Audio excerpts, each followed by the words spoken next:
On this week's episode, the Joker's polarizing reviews. Fantasy shows come to streaming, and we talk pop culture's university ties. All this and more as we go back to school and once again delve into the pop culture cosmos. And we're back with another episode of the Pop Culture Cosmos. This is Gerald Glasser from Pop Culture Cosmos and Game Source, wishing everyone out there a tremendous week as we head into September and the fall season. But it wouldn't be a Pop Culture Cosmos without my good friend. He is our Demolition Derby driver of Pop Culture Cosmos. You got to check out everything that's going on today at popculturecosmos.com, Pop Culture Cosmos on Facebook, YouTube, Instagram, and so much more. It is my good friend. It is Josh Peterson. Great to have you back on another great week for pop culture. You know, man, just wrecking one day at a time, as my fellow demolition drivers like to say. Absolutely. And the reason why we're talking about demolition derbies is if you get a chance out there, there's a game that just came out. It's called Wreckfest. It's available on consoles and PC format. And I'll tell you what, I got a chance to go ahead and play it for quite some time.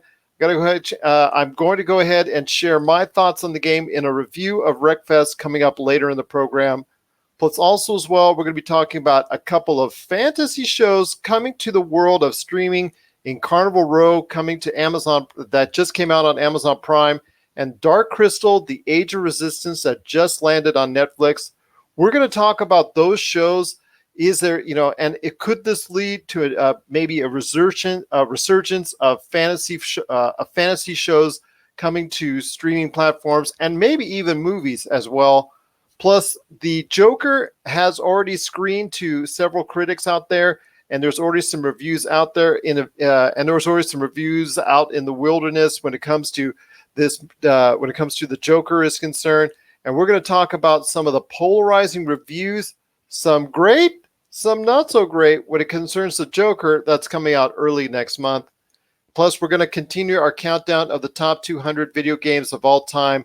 We're going to hit up on 151 to 160, and there's some great titles there. And last but not least, we're going to close out the show with some teaching options by some very interesting pop culture celebrities. And we're going to ask ourselves, is it time to go back to school? All this and more on another great episode right here at the Pop Culture Cosmos. But my friend, it has to start off with, hold on. Thank you. I didn't want to clear my throat in front of everybody there and just like blow everybody's eardrums out. But it all starts off with the with a controversy, I should say, as far as Dragon Ball Z. Some of the voice artists were caught on, how should I say, a hot mic. I think that's probably what they call it now these days, the hot mic, as far as some recordings that were leaked out as far with several, I guess, offensive, homophobic, and some other very unfortunate wording and slurring in those recordings that are out there. So I got to get your thoughts, man. This was done not just by one individual, but this was done by, I believe, 2, 3, even 4 individuals that were there, as far as some of the main cast characters that are part of the part of the voice cast of the Dragon Ball Z series. So I want to ask you, my friend, I know you've been very vocal about it over the course of social media over the past few days, and I know a lot of people have as well, on one side or the other, but I got to hear your thoughts, man, on what's going on with Dragon Ball Z and possibly the future of its voice cast after the unfortunate recordings have been released. Okay, so what happened was someone put together a reel of a bunch of hot takes, and this is a lot of this stuff, from what I understand, has took place 10 years ago, because it's all, if you listen to it, it's all lines from the original Dragon Ball Z sagas. It's stuff from the Cell saga, stuff from the Frieza saga, stuff from the Android saga. So this was, long time ago, but it surfaced, and I guess the Japanese voice actors were were throwing a fit, even though like a lot of the, have you ever seen a Japanese cut of Dragon Ball? They swear so much, it's ridiculous. But the yeah, anyways, so I guess it leaked out on the internet. Someone leaked it, caused a lot of controversy. At the heart of this is Sean Schimmel, which does the voice of Goku, Christopher Sabat, which does the voice of Piccolo and Vegeta, and then there's whoever does Yamcha and Krillin and a couple other people. You can listen to the reel. I guess you just put it in Google and it should pop up pretty easy. But Mr. Popo and Satan as well. yeah, Mr. Satan. Yeah, Mr. Satan, who also does the voice of Torg in Borderlands. Well, I didn't want to go all devil worshiping and say it's Mr. Satan, but okay, Mr. Satan. Okay. Oh, yeah, well, I like to say Mr. Satan, but okay, Mr. Satan. Let's go if you watch the edited version, it's Hercule. But yeah, so I don't know, man. Like this stuff popped up. Surprisingly, it's not causing as much controversy as like remember the Vic Mignola thing, the guy that did voice from Full Metal Alchemist. And yeah, and there was some sexual harassment issues there attached to that. Yeah, but I haven't seen this. This doesn't feel as controversial to me. I haven't seen a lot of articles up about it. Like you Google it, and it took like 3 things down on Google to find what everyone was talking about. But you know, it's one of those things, man. Like you might disagree with me on this, but I feel like if you're in the booth, you know, you're allowed to let loose every once in a while, just to joke around. I guess how would they have known, you know, that this stuff was being recorded? And why would Funimation keep it? That's the big thing. But so I have 2 questions to you. My first one is, what are your thoughts on this? Well, I mean, they're out there in the wild, and it can't be a good look for Funimation. If I own Funimation, I'm letting them go. I'm letting them all go and see if we can go ahead and find a recast, because I know there's probably other voice actors out there that could probably fill the role, not quite as well, but still fill the role, because this is 2019. We can't go back in time. We can't go back to the 80s or 90s or even 2000s, where some of that stuff you would just, in the past, some people would laugh it off and say, you know what, that's great. Unfortunately, that's not the case in 2019. You know, this could be a large swing where people could start protesting against Dragon Ball Z, because, you know, it could affect issue. It could, you know, it always comes back down to dollars, man. If could be a loss of viewership and a loss of you know, people actually wanting to go ahead and be interested in Dragon Ball Z going forward after what was done, that's an issue and that's a concern. So for me, I probably have to say it's something it should not have been on there in the first place. I don't know why they were going ahead and doing that. Even if it, like you said, it's a decade old, 2009, 2010, you still got to have a head on your shoulders at that point in time that's not hunky dory. So I'm sorry, man, I can't go with you on that one. I do think it's a big deal. I know we're usually on the opposite side of the fence on these issues. Sometimes we align, but sometimes, you know, a lot of times we don't. And this is one of those times. And if I'm owning Funimation, you know, the backlash eventually could be too strong, and they're just going to have to go ahead and do a recast on it. But you had another question? Well, okay, so just to piggyback off what you said, I think that firing's a little strong. I would make them apologize and then, you know, do something, because from like if you look at like Christopher Sabat, right, or Sean Schimmel, like these guys do a lot of vocal work across the industry, and like they have been known to do. They're incredible people. Like they've done where you go visit the kids in the hospital, Make-A-Wish Foundation. And they've done that's stuff great. like that. They've done charity events. But you know, unfortunately, apologies don't do it for a lot of the 90% of the times these days. You do the standard PR, you know, line by line by line by line, and it just doesn't come across well, no matter how authentic you're trying to make it. You know, people just don't. I don't know. Again, these were something that were 10, 15, 10, like you said, 10 years old. This could be the same case with James Gunn. Are you going to let it slide?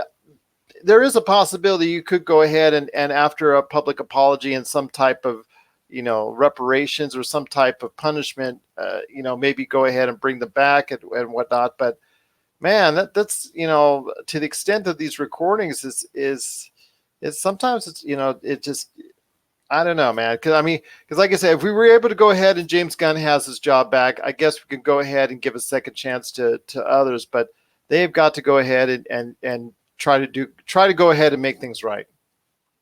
Yeah, no, I agree. I mean, there should be, maybe even beyond an apology, they should do some kind of charity event or release some kind Well, of they need to special. work with the LGBTQ community and see Yeah, what they yeah. can do to make things right. Well, a lot of yeah, and a lot of like the Dragon Ball fans, like you see at the big Comic Con photo when they did the Kamehameha, world's largest Kamehameha. Like a lot of anime fans are part of the LGBTQT community, so it's I don't know. I feel like Dragon Ball is too much of a beloved franchise to like just get rid of these actors like this, especially with the Dragon Ball Z game coming out.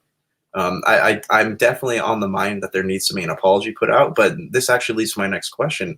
How much of this do you think is on the fault of Funimation? For two reasons. One reason, why would they keep that real? And two, why wouldn't Funimation nip that in the bud while they were in the studio before it even had a chance to be leaked? Would contract negotiations be something I could say on that? In what context? You know, let's say I have voice actor X make those comments some 10 years ago, and then they want a big, huge raise. They could go ahead and, theoretically, it's not beyond the realm of possibility. Certain companies would want to go ahead and blackmail them. And that's underhanded and devious, I know, but my gosh, I mean, we've seen a lot worse. So why would they keep this on there? I'm just assuming it's for ill purposes, as far as, to put it out there, and at some point in time that would be, but like you said, somebody else got a hold of it and was able to go ahead and release the footage. So I don't know why Funimation kept it, unless it was for some reason or another that was meant for ill purposes.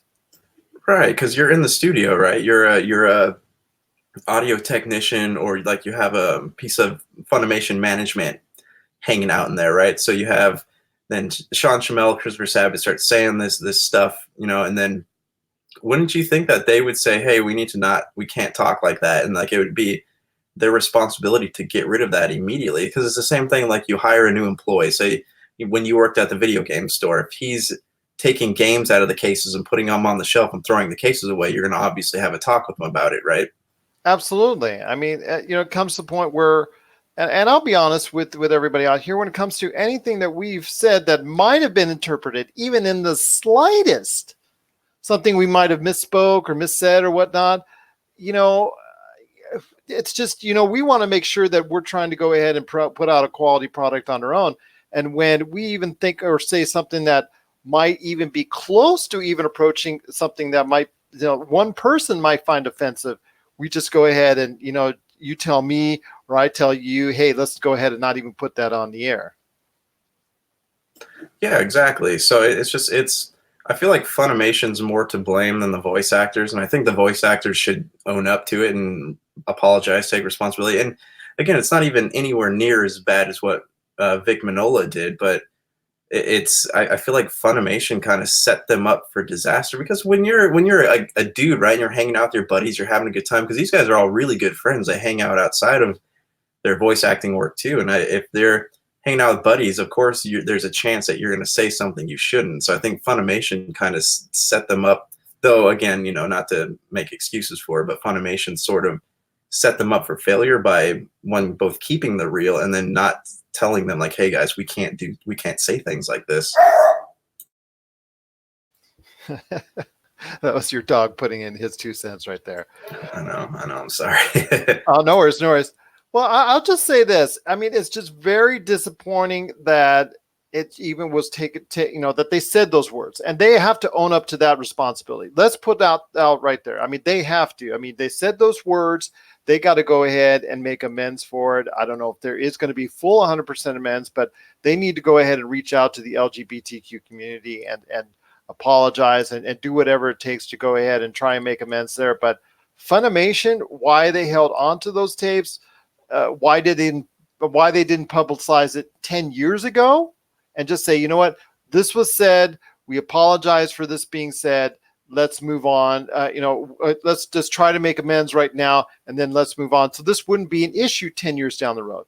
But why are you leaving these in the vault for 10 years for somebody to go ahead? Like you said, an audio engineer may have stumbled on it that wasn't there 10 years ago. And, I've got this buddy that goes ahead and and has this site or the streaming service that has this streamer that can go ahead and publicize this out. That's not good as well. I mean, that the individual that broke this out there, the individual that let this escape out into the wilderness, I mean, that person, I don't think is related to Funimation. Is that correct? I think it's someone that actually feeded him all that stuff. Yeah. So I mean, there's no.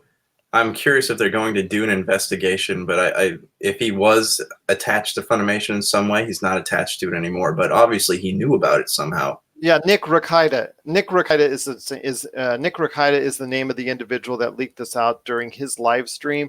So somehow he must have gotten this, whether it was through him working there or somebody working there getting it to him, and somebody must have had to go ahead and either go through this for an extensive period of time, because obviously all these things that were said during the course of the live stream and all these clips were not all at the same point in time.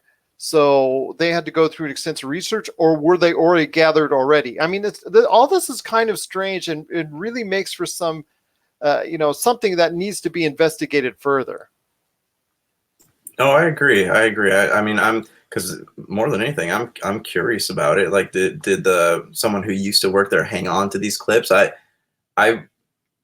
don't think that Funimation should take any drastic action until this is investigated and we find out. Obviously, the guys need to issue an apology and do something for the LGBTQ community, because Dragon Ball now has gay characters, so it's like it is. They are in that realm now. So of course, I think they should reach out to them some way. But like, there should be an investigation before anyone's like fired or anything like that. Before anything drastic goes down, this needs to be investigated. Okay, so maybe I was a little harsh on the firing thing, but I don't know. I mean, these were in the vault for quite some time. We did see a lot of people that went ahead and forgave James Gunn for going ahead and saying what he did way back when. And look, he's got his job back as far as Guardians of the Galaxy Volume 3. And then, we've got a situation now where if these individuals go ahead and try to do what they can to make amends with the LGBTQ community, then you know what?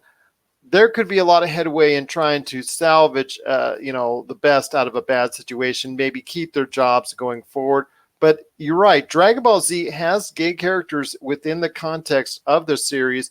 Plus, also, I'm sure there's probably an extensive community of LGBTQ individuals that follow religiously the saga of Dragon Ball Z, that were very hurt and very stunned by these statements that need to be spoken to directly. And I think they deserve it. And especially when these individuals, these voice actors that they look up to, like you look up to them. And it is just very disappointing, those choice of words or what was said, whether it was 1 day ago or 10 years ago. Still, they need to go ahead and go out of the way to go ahead and apologize to that community. Yeah, I agree. I just you saw my initial post on this. Like I said, I need perspective because I didn't know what to think about it. I can easily say, well, people should be able to say what they want to say, but should they? If you're going to get in trouble. That's why I was curious about when the thing was made and yada yada. So I want to know more. I mean, words can be hurtful. Statements can be hurtful, and if we are trying to get better as a society, we have to go ahead and try and make ourselves better. And one of those ways is not just through actions, but through words as well, and try and be better. That's my opinion. I mean, I've told you before, and I've said this on the air before in regards to what we did with GameSource. I actually put GameSource on the back burner for quite some time after an individual that was working with us, it put some inappropriate stuff on there over the course of a period of time. And especially something that was very offensive that I had to give a statement for. As soon as I was made aware of it, in fact, it was one of those things where I saw it on Facebook and I was just like, oh my gosh, how could they have done such a thing? And they had no idea the offensive nature of it. They thought it was something for Nintendo, and it was just something that was a meme. It was a meme that was just not exactly what he thought it was. And you know what? I just went ahead, made an immediate public apology, but I still don't feel, even to this day, that that is something that, there still could be those that harbor ill will towards game stores, and that's totally understandable, because we live in a society where actions are better than words, and words also as well can hurt very deep. And in this case, we need to see something come about as far as a positive reinforcement for the LGBTQ community.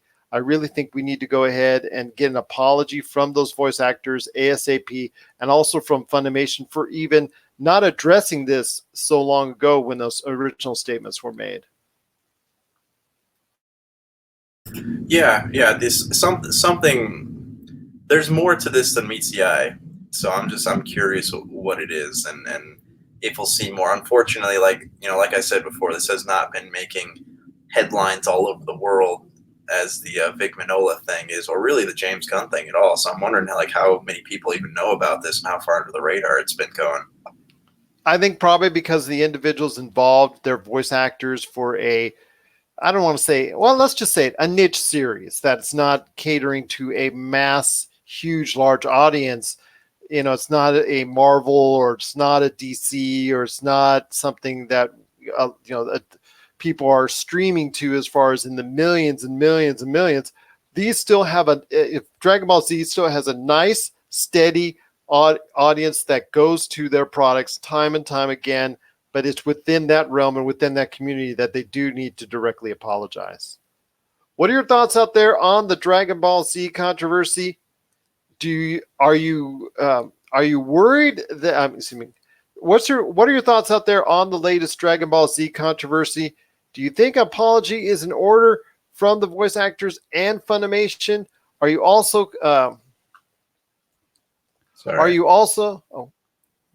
Oh, I was gonna say sorry. My computer wigged out and I closed the window. Okay, continue. I'm sorry. Okay.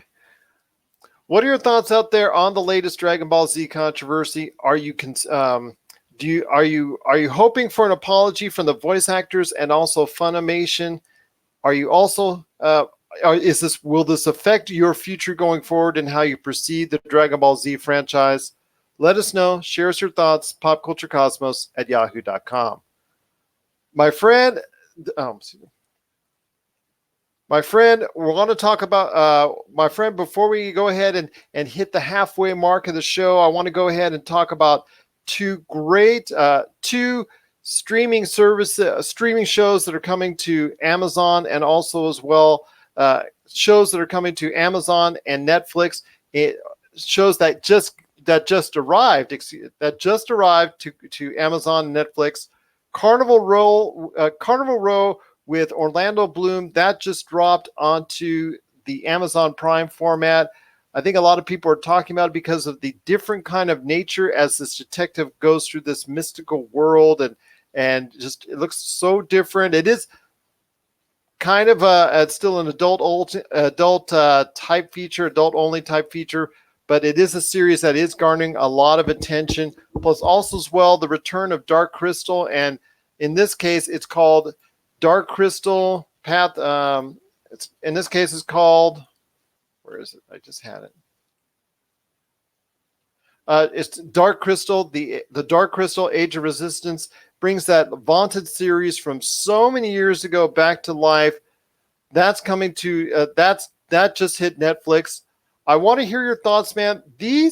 Both of these series delve into a mystic culture, mystic type format. It's not something that we see normally with the superheroes and the action and the violence and all that stuff. This is a kind of a different beat. This deals something with mystic and magic as far as both of those shows are concerned. So I want to hear your thoughts.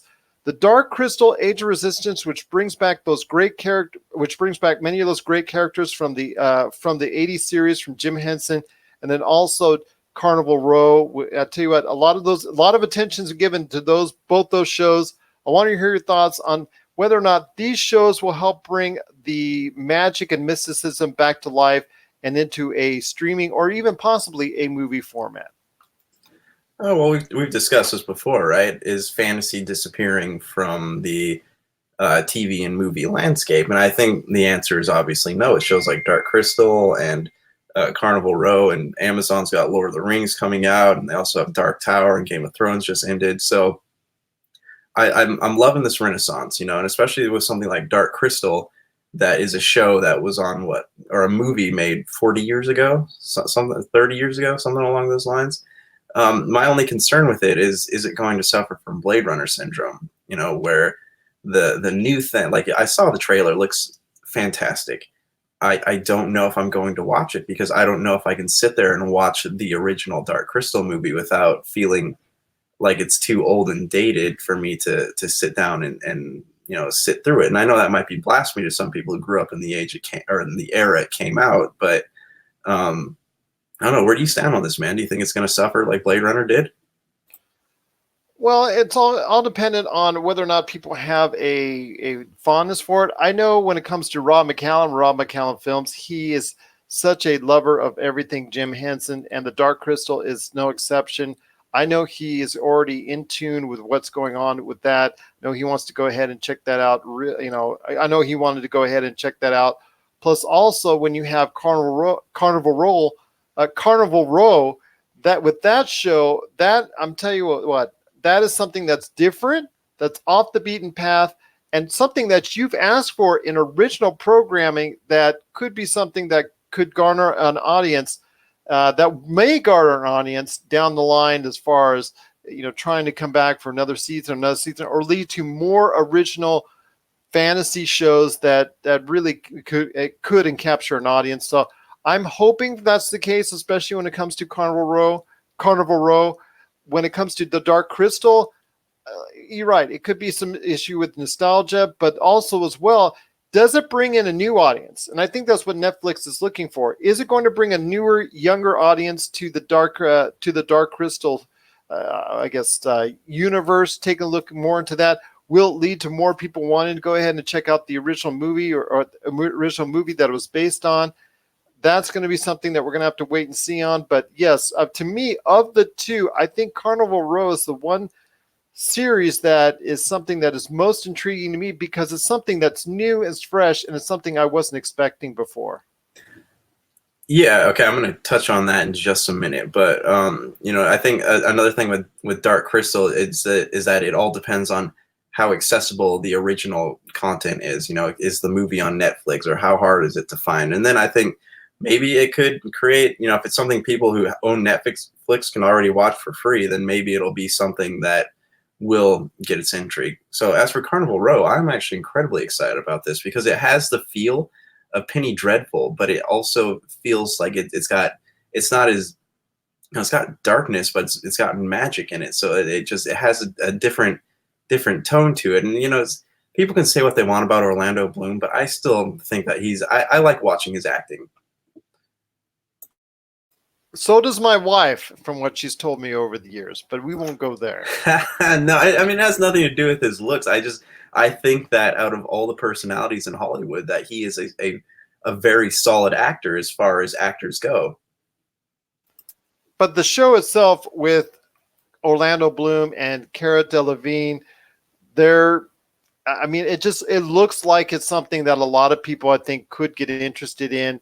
I think it's something that, as with the realm of fantasy, that I think will be something that could hit on a good note. And with Amazon, with this show and The Boys, which just came out before it, I think they're proving themselves to be something of not necessarily a Netflix killer per se, because that's really hard to do, and I don't think anyone outside of Disney Plus in the near future is going to do that. But as someone who is as an entity who's making their own niche in the world with CBS All Access and Amazon Prime, you've got that second tier of streaming services that people always want to go ahead and talk about and possibly even check out. And of course, with the Amazon Prime subscription, it's right there for you as well. Yeah, and also, like, how long until Amazon Prime and Netflix team up with some kind of special package, much in the way that Disney has teamed up with HBO, and they got Hulu and stuff like that. So the enemy of my enemy is my friend. Yes, that's true. And with all the streaming services that are out or coming out, when it concerns when you talk about Disney Plus, when you talk about Amazon Prime, Netflix, CBS All Access, Apple, Google's on the way with doing something.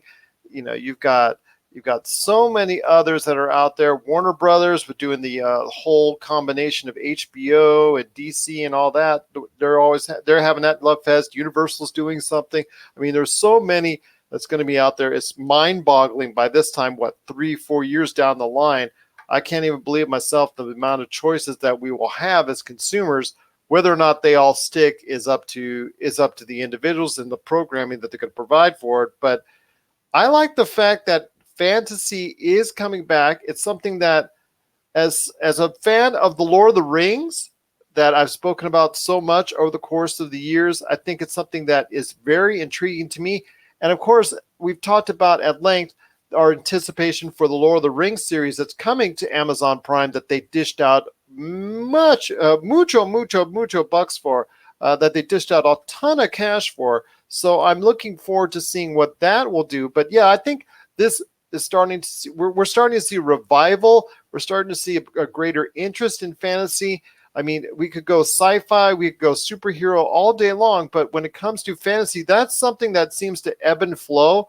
And I think right now we're starting to see a small rise in interest in fantasy shows, and the content makers, whether it's networks, whether it's streaming outlets, or whether it's movie studios, their sudden interest in going ahead and building upon fantasy properties. So yeah. I mean, I would hope that this would kickstart something. I know Netflix is probably on the lookout for the next Game of Thrones and the Dark Tower series, Lord of the Rings. Like I would hope that this would, because what we've seen in recent cinema is that fantasy film franchises and science fiction film franchises don't fare well in theaters anymore. And I think this is actually a good thing as far as the evolution of that type of storytelling goes, is because you can take your time, tell your story over a longer format. You can take liberties with it that you couldn't do in the movie theaters. You don't have studio heads and executives telling you what to do to sell T-shirts and action figures. You can kind of do your own thing. It feels like a more pure sense of storytelling. It does, and hopefully we will get that with the Dark Crystal. And you're right, and it looks apparent that that took place with Carnival Row and Dark Crystal: Age of Resistance. Both those shows are now available. You want to check out both those seasons, available today, with Dark Crystal: Age of Resistance on Netflix and Carnival Row on Amazon Prime. What are your thoughts out there on fantasy now becoming more and more interesting, as far as more fantasy shows and fantasy projects coming to life? Share us your thoughts, popculturecosmos@yahoo.com. Also as well, Pop Culture Cosmos, Humanic Media, and Game Source on Facebook, Twitter, and Instagram as well.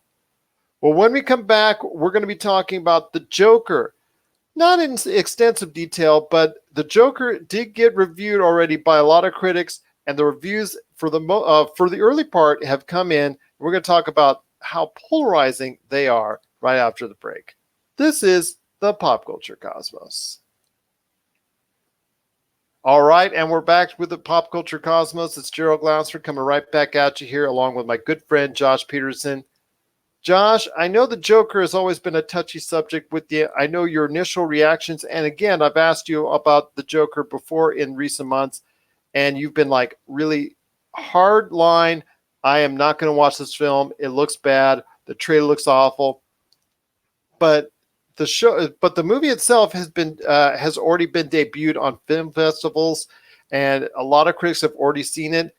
And the reviews are quite astonishing in their disparity, as far as some of the low and some of the high. I mean, the high is as high as 10. IGN and 3 other outlets on Metacritic, including Total Film, Empire, and The Guardian. All 4 of those outlets have given it a perfect score, 100 or 10 in the case 100 or a 10 in the case of IGN. And when it comes to the low end, my goodness, Time magazine, Stephanie Zacharek, she reviewed it and said, "Oh my gosh," I'm going to quote her now. Joaquin Phoenix is acting so hard you can feel the desperation throbbing in his veins. He leaves you wanting to start him a GoFundMe, so he won't have to pour so much to, so he won't have to pour so much sweat into his job again. That is harsh, and it goes on even further into detail about the Todd Phillips, the director of the Hangover films, and so many other films, who is the director of the Joker. There, she was just unrelenting in her harshness of the film. But then you have so many people like, again, Jim Vevita of IGN, you have Jordan Farley of Total Film, Terry White of Empire, and John Brooks of The Guardian.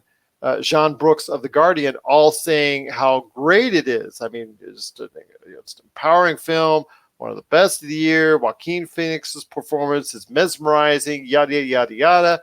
I mean, that's a big disparity, my friend. Can you explain it? I don't know. So I'm going through some of these. I know IndieWire gave it a C+.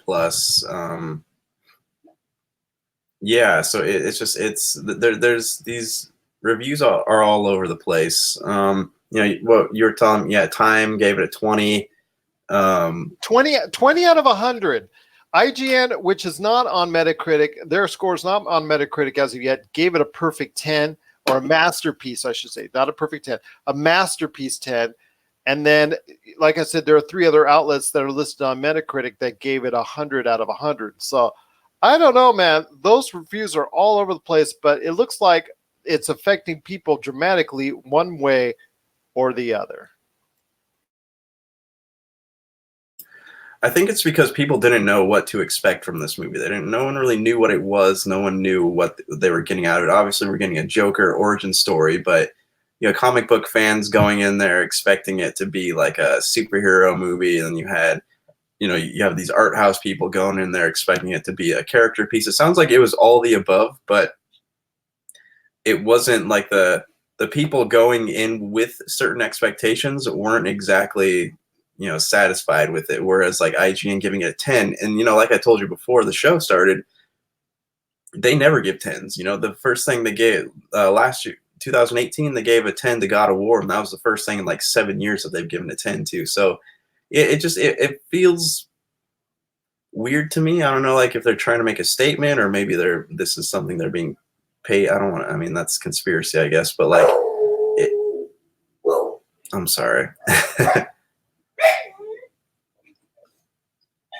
Hold on. Okay. But yeah, man, I don't know. Like I just, this surprises me. I'm like, I still, it's enough to make me want to watch it, but not go to the movie theaters to watch it, if that makes sense. Well, for you, that's a step in the right direction, because you, 6 months ago, you were just like, wait, ain't wasting my time with this. So that's at least a step in the right direction. Right. Well, it's like I said though, like do we want to see a Joker film without Batman? Does anyone really care? Does his origin story make him less terrifying of a villain? I don't think so. But it could make him even more terrifying. It depends on the events of the movie and how they're perceived to be. I'm actually intrigued to the point where I may actually go see it, my friend. So we'll see what happens when it comes to the Joker. I mean, so many different polarizing reviews on it. I personally, with Josh and I, go off a lot of times. We go off of what is stated on Metacritic, because those are the actual reviews. Rotten Tomatoes usually goes off by percentage of whatever positive reviews that are out there by critics. These are the actual reviews by the critics themselves when I check off of Metacritic. So if you want to check out what the critics are saying, you could check it out today on Metacritic when you look up the Joker. I mean, they're so mesmerizing all over they're so polarizing all over the place when it comes to the highs and the high reviews and the low reviews when it comes to the Joker. It's just very intriguing how this movie is being played out to audiences and to critics alike. I cannot wait until October 4th comes around to see what kind of reception it gets overall from the fans, from social media.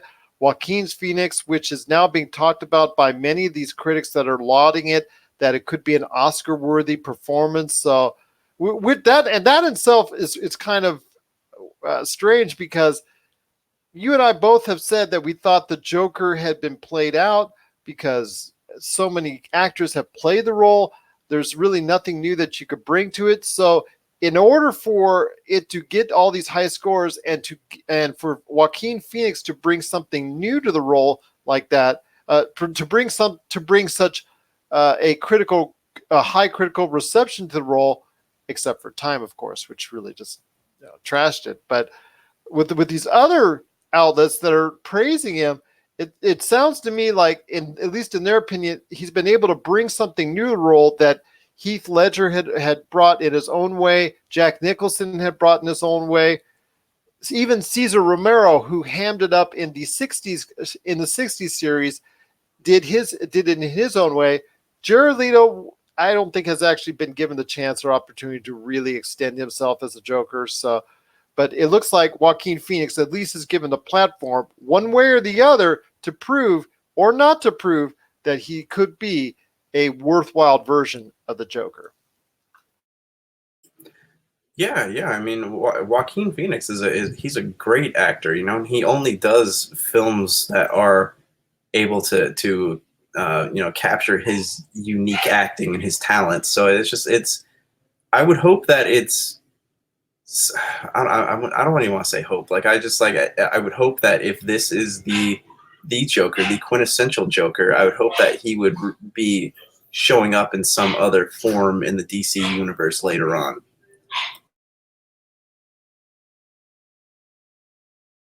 I hope so as well. I hope he gets the chance to go ahead and play this out as far as maybe another opportunity. But they've said this is one-off.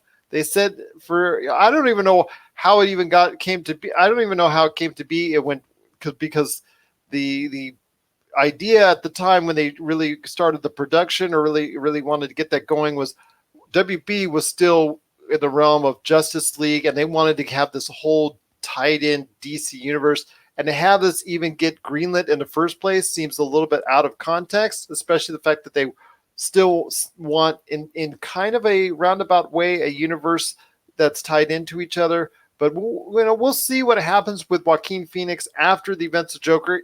If it becomes a big hit, they might have to go ahead and do something with his character and just say adios, Jared Leto, but we'll wait and see.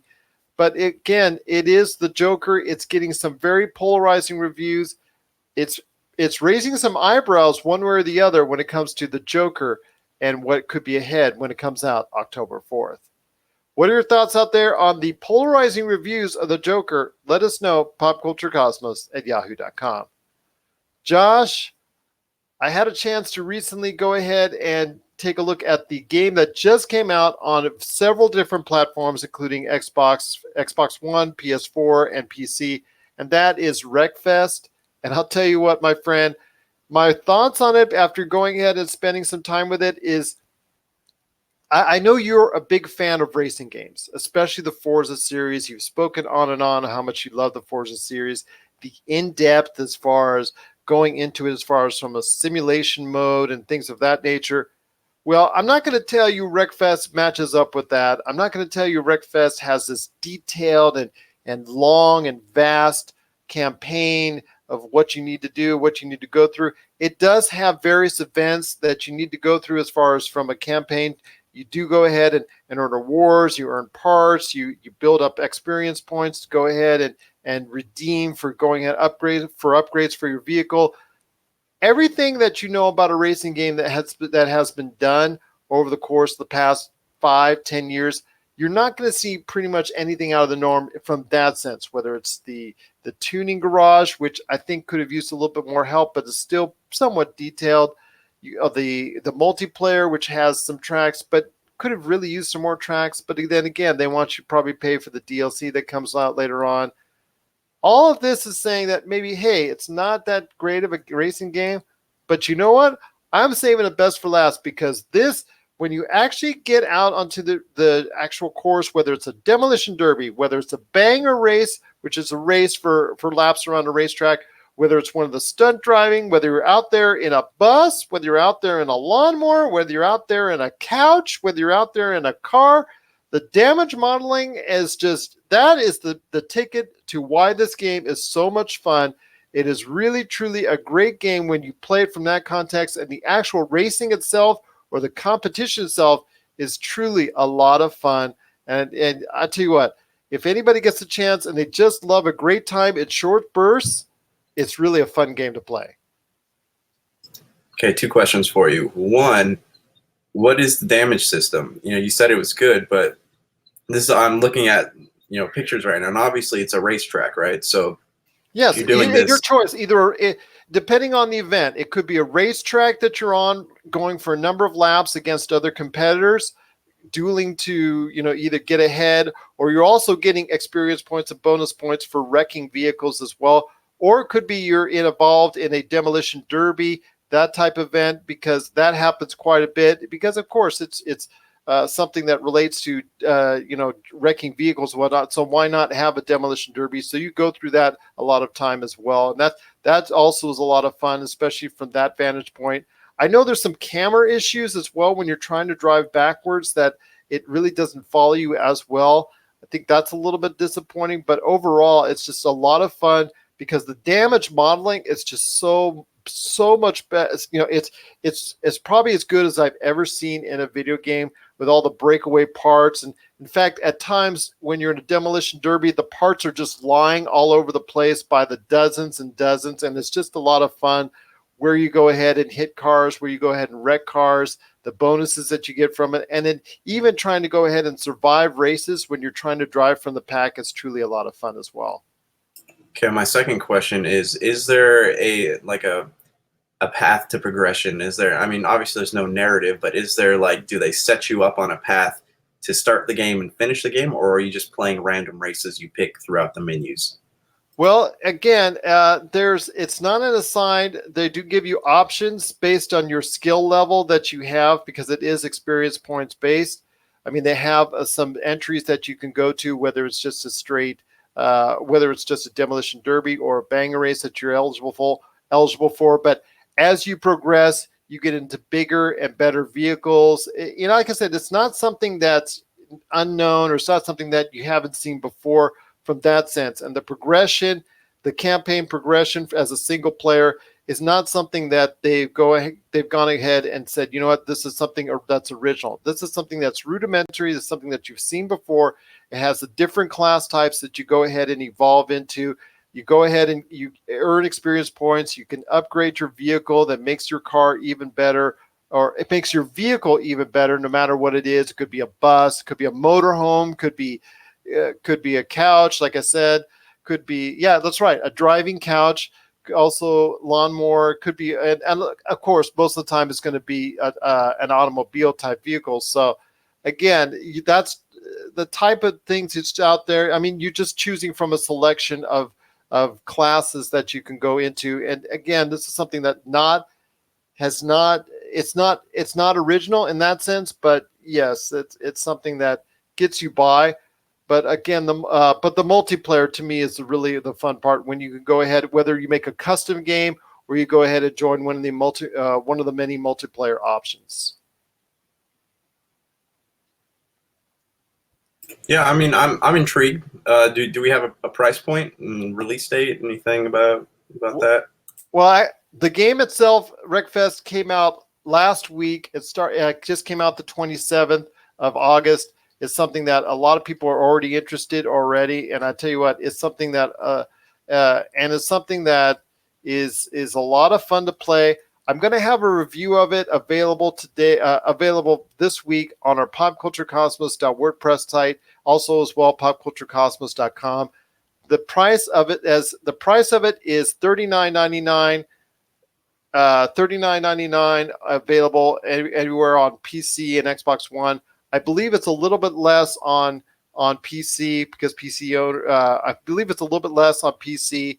So you want to check that out on PC. You're going to get a little bit of a discount as well. But for the most part, it's $39.99, and it's well worth the value because the fun of the game, and just I tell you what, in short bursts, an hour at a time here, an hour at a time there to take your frustrations out in life onto Wreckfest. Just go ahead and crash, bang, compete out there. It's a lot of fun, very interesting. And the fact that some stunts that you could do, whether it's doing jumps, doing crashing into other vehicles, or even doing big loop-de-loops, is just really a lot of fun. And I cannot say enough good things about it. It's going to get a very solid review from me, and you'll be able to check it out this week on popculturecosmos.com, popculturecosmos.wordpress.com. And if you have any comments on Wreckfest, on how much you're enjoying or not enjoying Wreckfest, please share it with us on our Pop Culture Cosmos Facebook, Twitter, or Instagram. We'd love to hear your thoughts on Wreckfest as well. My friend, coming up right after the break, we're going to be talking some great things, including our list continues on the top 200 of all time, numbers 151 through 160. And we're going to go back to school with some pop culture when we come back right after the break. This is the Pop Culture Cosmos. And we're back to close out the show. This is the Pop Culture Cosmos. If you need a listing of where we're at, because we're being played all around the world 7 days a week on radio stations worldwide, check out our listings today, Pop Culture Cosmos on Facebook. You also get a chance to check out many of our over 30 different podcast outlets. And I want to go ahead and give a big shout out as far as our radio station is concerned to Radio Cobleskill 105.9 FM.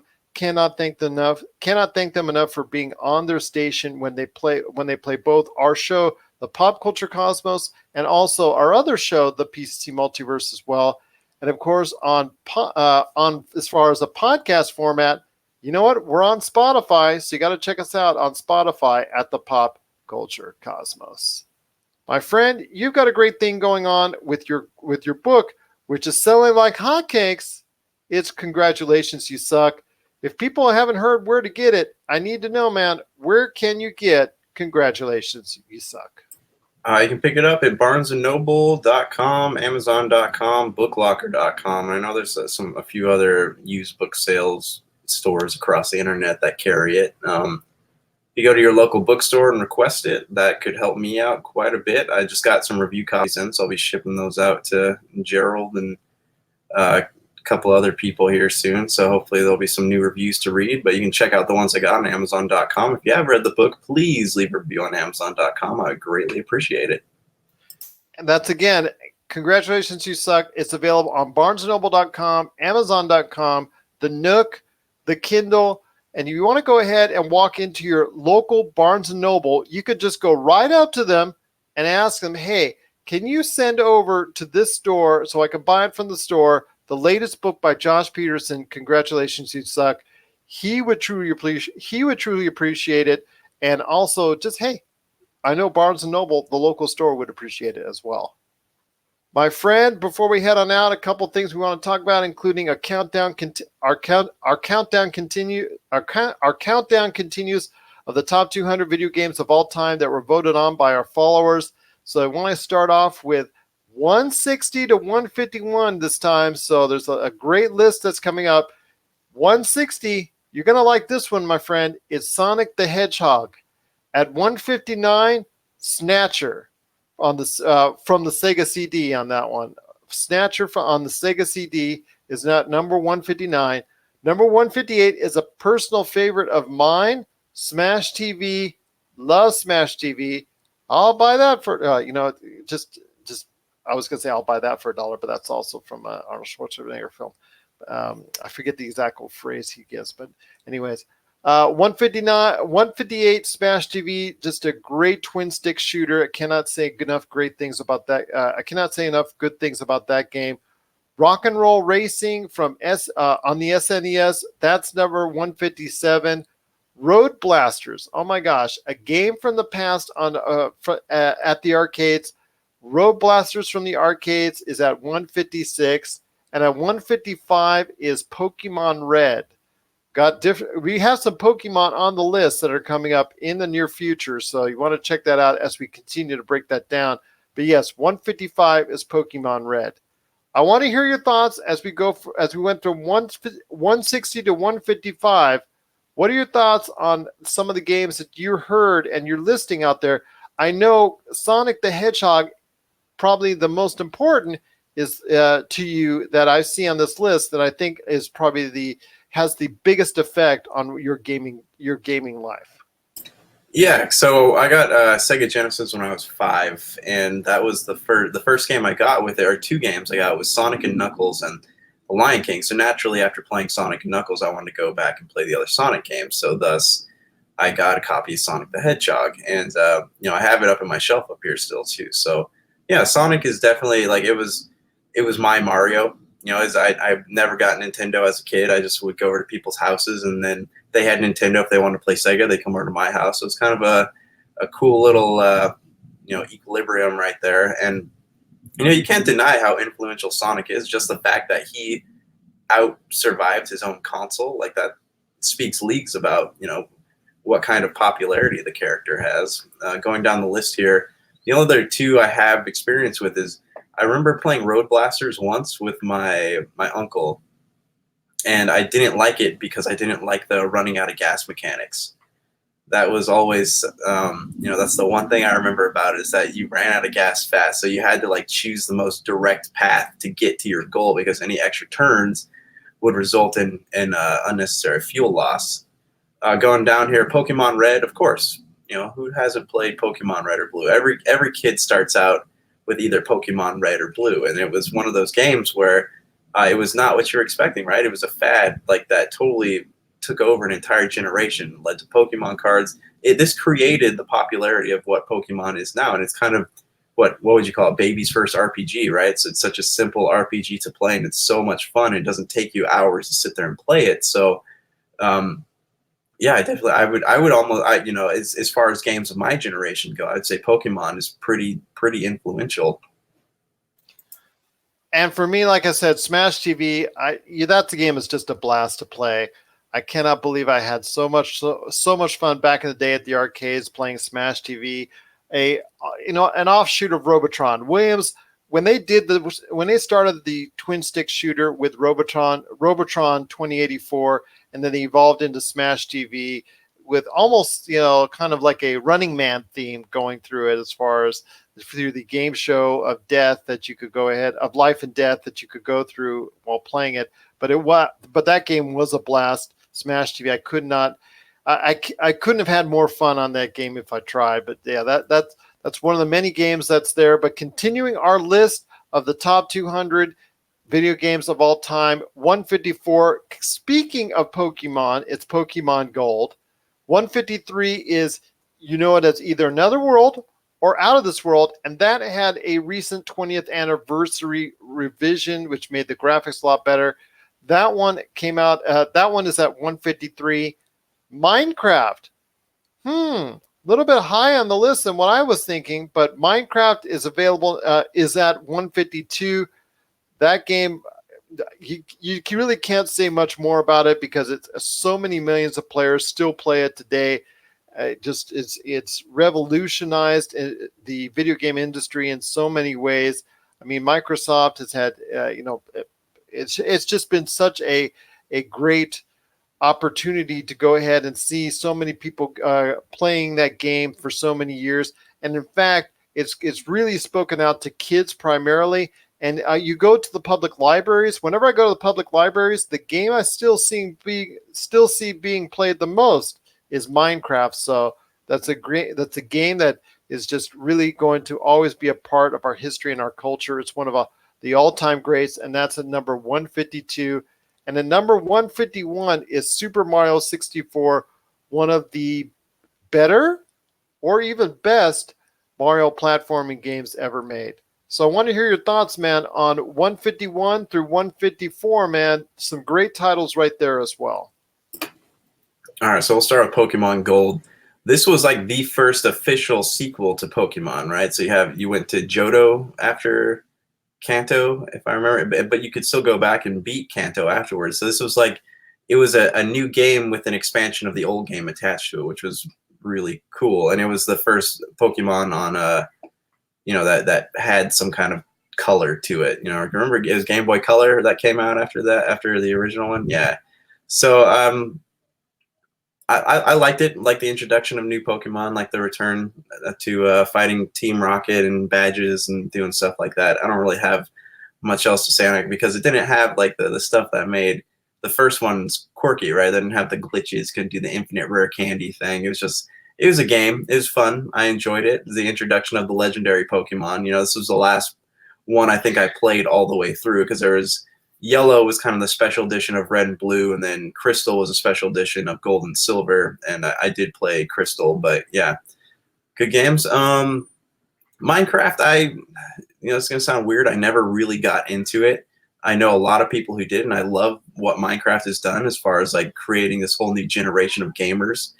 Other than that, like I'm not going to take its laurels away. I know what a great game it is, and even if it did lead to things like Fortnite, it still has its place in the what is it? It's like the top selling one of the top selling games of all time. That it is. I mean, what, over about 100 million sold on that one. It is one of the top selling video games of all time. I mean, just in that sense alone, it's truly been a wonder, and it puts itself into a Hall of Fame category.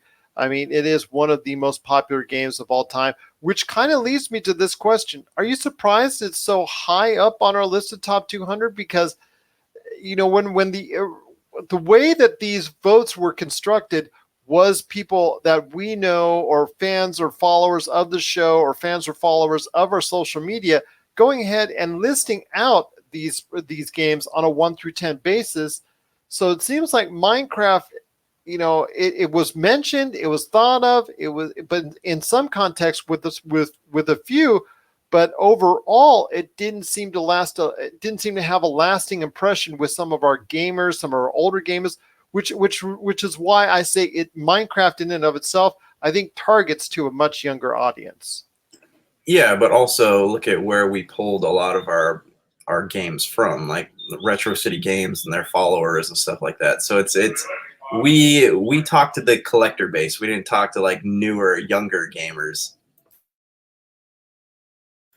Well, we did through our friends at Retro City Games. They reached out and helped many of their customers added to this list as well. Maybe that's where a lot of the influence came in. But the game itself, Minecraft, even though it's garnered so much in sales, it's had so many players over the course of its lifetime.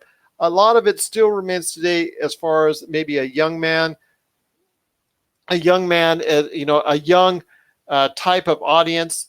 And I'll tell you what, it's something that a lot of people still to this day get a lot of fun of. I've spoken about that at the public library, seeing it still very popular there, and I'm seeing it streamed all over the place on whether it's Twitch, or whether any other live streaming platform. So Minecraft still has its place in its history today, and again, it's on our list at number 152, 151, Super Mario 64. I had a lot of fun playing that back in the day on the Nintendo 64. And I know a lot of other people did as well. Our list continues. We're going to be talking more about our list of the top 200 video games of all time on our Friday show, the PCC Multiverse. But if you want to check out our listings as we drop a new 10 games each and every day, that as it gets lower and lower on the list, check out our listings today at popculturecosmos.wordpress.com. You'll see it break down by each 10 each day. They're up even higher than we are, so you want to check it out today at popculturecosmos.wordpress.com. All right, my friend, it's been a great episode. I truly enjoyed talking today about the latest and greatest in pop culture. I know this week there's going to be it's going to be a pretty good week for pop culture, because we have a lot of games coming up on the horizon, and on the PCC Multiverse on Friday, we're going to have a lot to talk about, including Jason Todd Feinberg stopping by the show for a fall horror movie preview.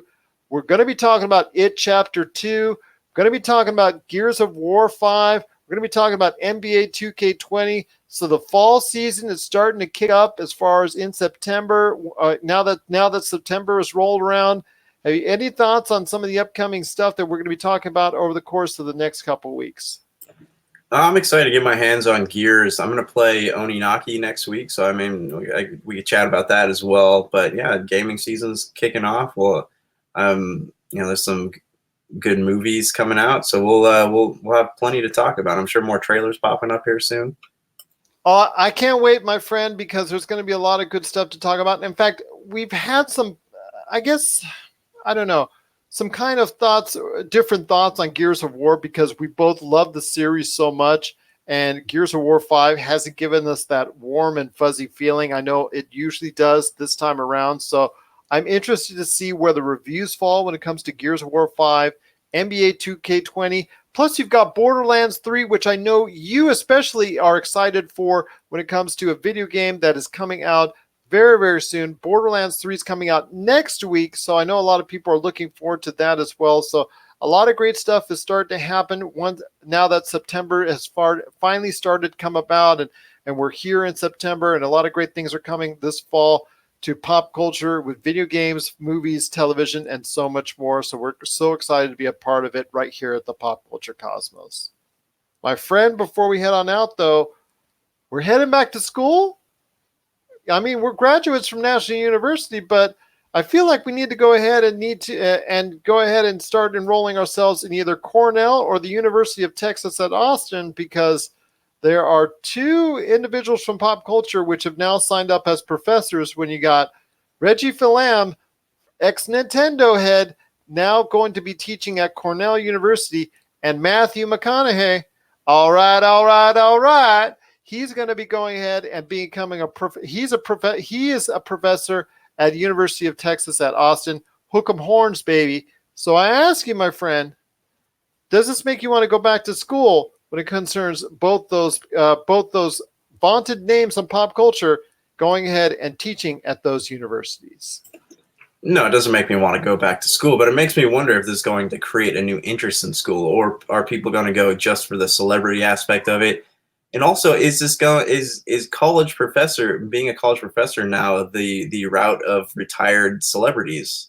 It's very interesting to me, because this is all stuff that's never happened before. You know, I know a lot of, like, Chapman University, which is up the street from me. A lot of the professors there, film professors, were, you know, famous directors from the 90s. Same thing with people who went to SC, but their career hadn't yet started before they went onto movie directing, whereas this is kind of going backwards. You do have that with the University of Southern California. There are a lot of individuals that have a great history in whatever outlet, whether it's news reporting, whether it's journalism, whether it's film, whether it's television, that are in some teaching capacity there at University of Southern California. I am aware of that when you look at the faculty there. But having Matthew McConaughey, he's not exactly a retired actor. He's still doing a lot of work. So how is he able to go ahead and juggle this? I mean, he might be on the movie set and might be like us, that is, using StreamYard and going, hey, here's class, hook 'em horns. Well, all right. So, that's how you pass the test. Hey, there you go. Your final's all set. But again, a lot of these individuals in pop culture that we're now going to start seeing possibly going into a new realm when it comes to university teaching. And these universities, they want to get you in with a hook to get you to come spend the money. So they're going to go ahead and get you these outside classes that are outside the norm, with these different subjects, these different pop culture references, or these individuals from pop culture, which are going to try and bring people in. I know in the case of Matthew McConaughey and Reggie Fils-Aime, I think these are individuals that are brought there not only because of their expertise and knowledge, but like you said, with their names, they're going to try and draw people in. Yeah, for sure. I mean, it's cool. It's cool. I would, yeah, and they're definitely qualified to be making these choices. But it sounds like in the case of Matthew McConaughey, they're also going to need to have a lot of subs on staff. All right. What do you think out there about pop culture's what do you think about pop culture celebrities going ahead and coming back to universities to go ahead and teach or become a professor at?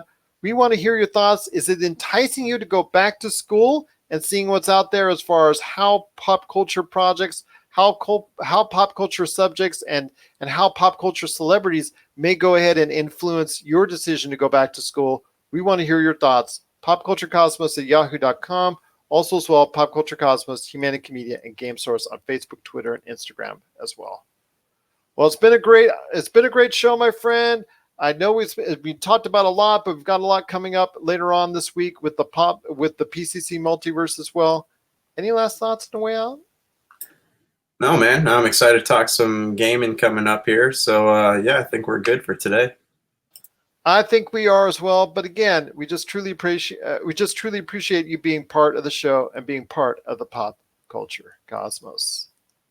So for Josh Peterson, this is Gerald Glassford. It's another beautiful day in paradise right here in the pop culture cosmos. We thank you for listening. And here's hoping you have yourself a great